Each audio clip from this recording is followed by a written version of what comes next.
Who comes to Hooters to read a book anyway? Well, in this segment, Craig talks to the lightweight boxing champion of the world, JUAN DIAZ. Y'all enjoy this segment, and I'm not going to finish reading this book.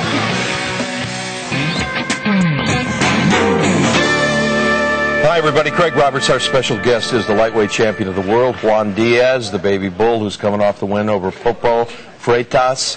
And he's taken a couple of weeks off. Fractured your hand in that fight. How's that coming along? It's coming along pretty good.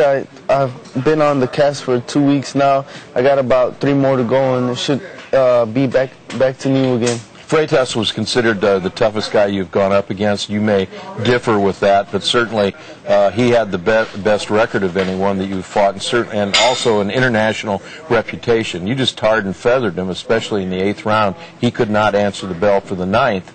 I'm assuming you were glad to see that happen. Oh, yeah. I mean, when the fighter doesn't get up the stool, that's just, I was ecstatic. I couldn't believe that a legend, a 4-time world champion, didn't get up to out of the 9th round to come out and fight. I was just, you know, at that moment I felt like I was on top of the world, that nobody could touch me. In the fight game, the 9th, 10th, 11th, 12th, considered possibly the 10th more than the 9th, would be the championship rounds, where a champion or a defending champion really steps it up. You didn't get that far. In that regard, are you disappointed? I mean, obviously you're not disappointed that you won earlier than later, but I'm saying is maybe you wanted to work a little bit more. Well, me as a fighter, you know, I go in there to fight and try to win, and also my job is to give the fans a great fight. And a lot of times fans, they like spectacular knockouts. They may like a guy making another guy quit, but they also sometimes want to get their money's worth, and they want to see some punches thrown. And I think that maybe at the end, those championship rounds, I could have gave the fans those punches, those 100, 150 punches around that I throw. When did the fracture of the thumb happen, and what part of the fight do you remember? Well, actually, I don't remember what part. I just remember that I felt a little tingle, like a little pinch at some point during the fight. But my adrenaline was going so much, my blood was flowing real good that I didn't feel anything until they started taking off the gloves at the end of the fight, and that's when I was like, oh man, you know, I looked at my thumb, it was swollen, couldn't even touch it or move it.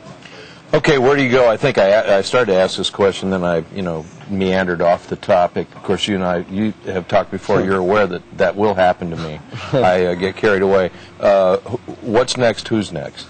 Well, right now we're in the process of deciding that. He's speaking to Don King and trying to decide what would be the best step for my career. Man, I love to listen in on Willie Savannah and Don King's conversation. Man, do you run like subtitles or anything? They can speak for hours. I mean, both men can speak, I tell you that much. You know, sometimes I go to the meetings and myself, I'd be falling asleep. I'm like, oh, man, come on, let's go. Let's get over it. So there are 2 other Diazes. Yes. Currently, is this some sort of Diaz confusion, or do you think the fight fans are going to, okay, which guy's which? Yeah, there is some sort of confusion because I had a fan come up to me a couple of weeks ago and said, oh, your brother fights as well, right? I said, yeah, he fights. I said, he's also a champion in the same division you are, right?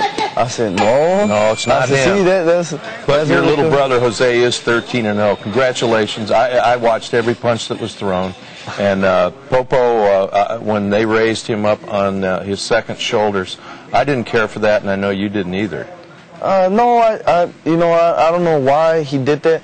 Maybe he was saying goodbye. Yeah, maybe that was his last fight. He was going into retirement. But well, you got plenty more left in you because you're only 23. You're going to graduate in a year. We want you to get a good education, and you're getting that. So I'm very proud of you. I'd like to think that I'm solely responsible for your success. Well, thank you very much. I'd also like to win the lottery.